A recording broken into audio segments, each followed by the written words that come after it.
helping keep modern Manx history alive. Okay, Richard, you've been riding in the TT for a long number of years now, and does it still retain the thrill for you that it did when you first set out, maybe when you came up to the TT from the Manx? I was very young then and very excited by the challenge, and I'm still excited by the challenge. That's why I'm back again, Geoff. I was supposed to have retired numerous times, but I'm still here because I love racing my 250 and I love the TT course. You have been a 250 specialist and you've often pitted it against the bigger engine bikes, just purely for the hell of it, I suppose. Yeah, I relish the challenge. I love racing motorcycles, not converted road bikes. I love the pucker race bikes. I follow them in the GPs now, and I think it's very sad that the TT organisers and the ACU in general are not promoting the 250 class very well anymore. But it's going the same way that the 350 class went, and you were a participant in that originally too. I was indeed, yes, but you say it's going the same way. In Britain maybe, but in the Grand Prix it's not. Worldwide 250s are still big business, and the FIM, I believe, in Dorna are still pledging support beyond 2005. I think it was at first mooted that they would scrub the class in 2005, but I don't think it's going to happen now. But it's nevertheless environmentally driven towards four-strokes, isn't it? The whole of motorcycling. I think probably manufacturer driven. They've got vested interests, yeah. Environmentally perhaps, but yeah, I've still got a soft spot for two-strokes anyway.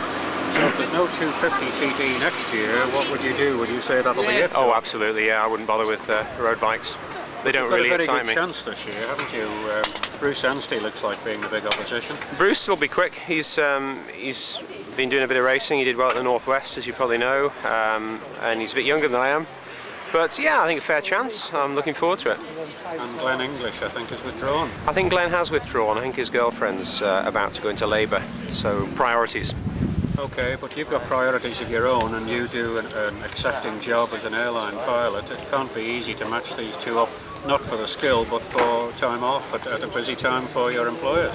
Well, it's been difficult, yeah, but in fact I'm not working for British Airways anymore at the moment. I'm between jobs at the moment, so I've got some time off, and I'm going to fill it in the next fortnight with this, and I'm looking forward to it. Okay, well, looking forward to seeing you riding. Thanks for your time. Thanks, Geoff. Okay. Thanks. Richard?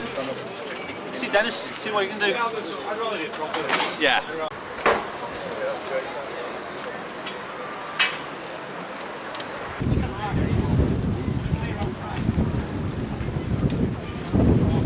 And we've got Gary Carswell on one and Gary Linham on the other.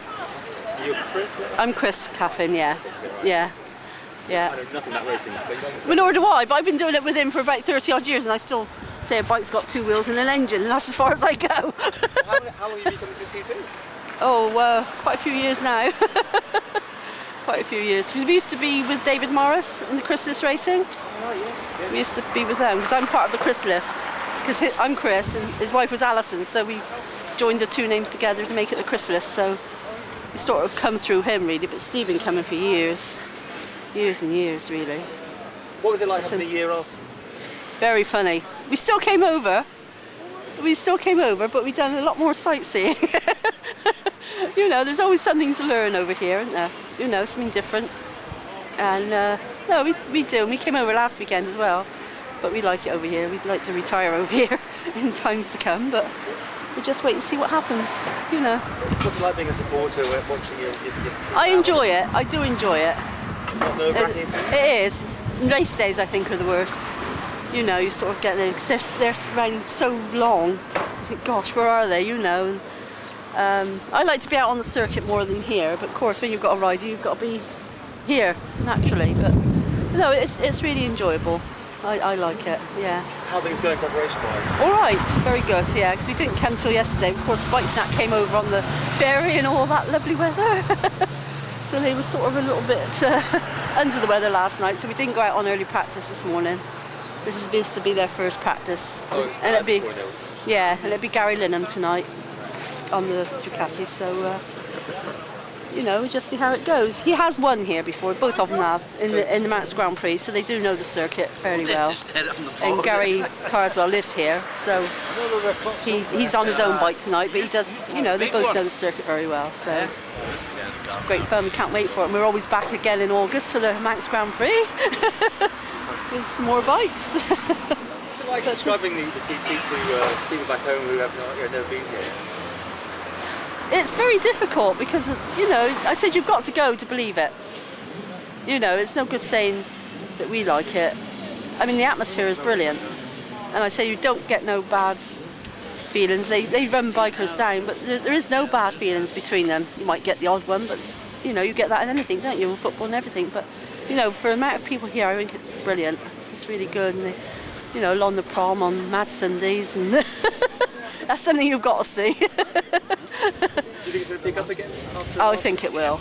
I think it will. It might take a little while, but I think it'll be all right because they've done a lot more this year, prize money wise, you know. And yeah, I think it may pick up a bit. You know, a lot of hotels and that lost a lot of trade last year, but I think gradually it will pick up. Let's hope so, anyway. Because we don't want to see the end of it, do we? You know. So what happens now? You're guys going to go back. You'll stay here. I should stay here. Yeah. You don't twiddle with the engines. No. Leave the men to do that. Good team behind it. Yes. Yeah. We all travel together, so it's nice. We haven't come out yet, I don't think. You haven't seen them yet, have you? No. So no, it's really good. Wade Boyd from California. Yeah, San Francisco, California. Okay, Actually. Wade, you come back to the TD every year. Everybody says you're disorganised, but I think it's just an act that you cultivate, really, isn't it? It's all part of the fun. Yeah, we tried really to be organized, but we come, 10,000 miles away. It's hard to be organized. Even if we got a perfect schedule, something comes up. But when you're at home in the off-season, as it were, it must be difficult to convince people who live there what you're going to the Isle of Man to do. I mean, they just don't know the sort of thing we're doing here. Exactly.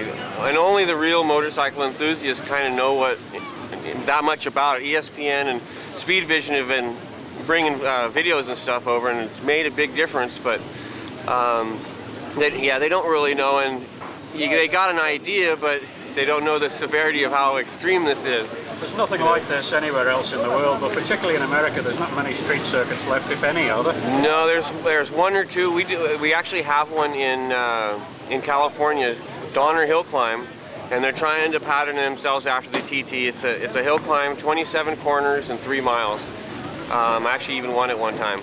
Now, when you come here, you get stuck into everything. You ride solos, sidecars, off-road, the lot. You certainly get good value for your trip over the Atlantic. Yeah, I'm on vacation.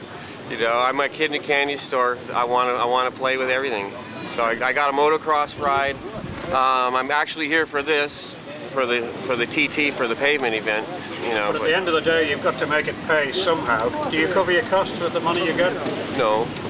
So it's you're paying for the hobby then? I pay for everything. So machines as well, easy to come by? I pay for everything, yeah. I've been doing this for 30 years, so I just keep collecting them. I'm already working on next year and the year after, and I'm probably going to trade this bike away when I'm done for next year's bike.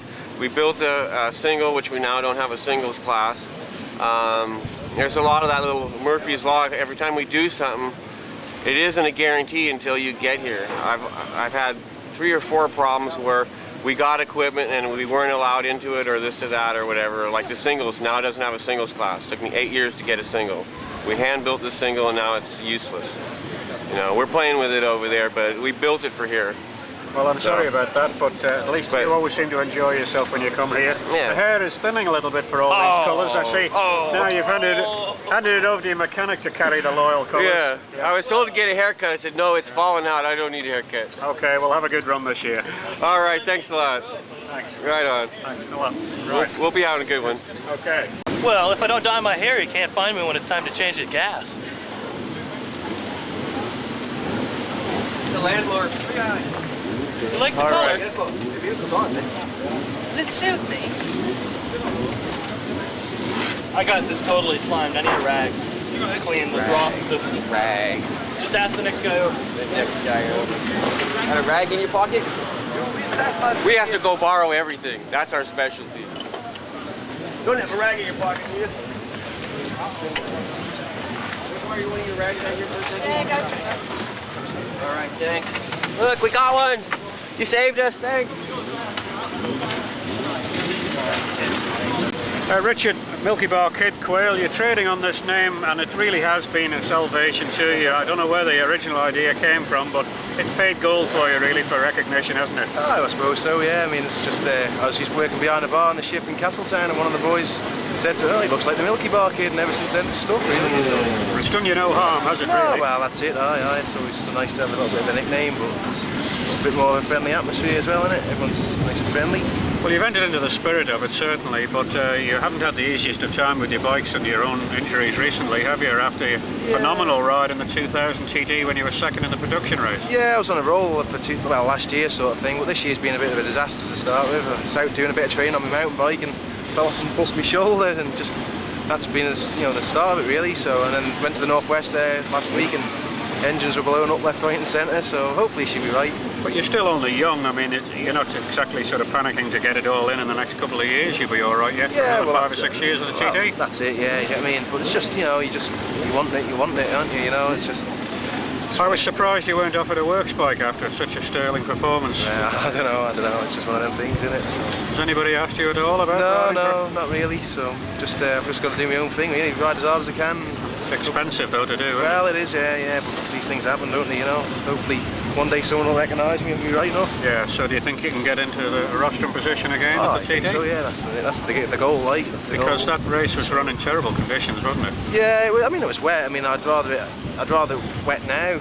Rather wet all the way around rather than wet over Ramsey or something like that. I don't hate them sort of conditions because you just build your confidence up.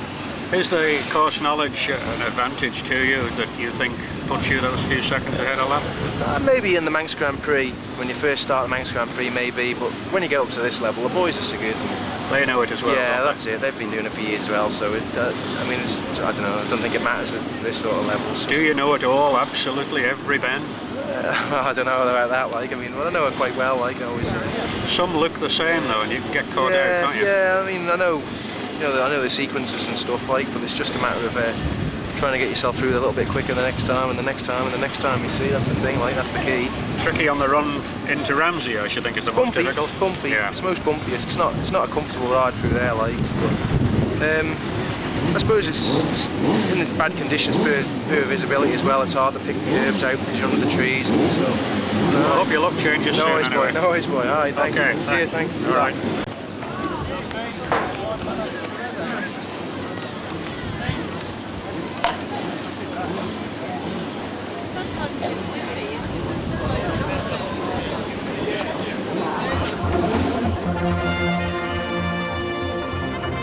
Please subscribe to the R of Man TV archive channel. Thank you.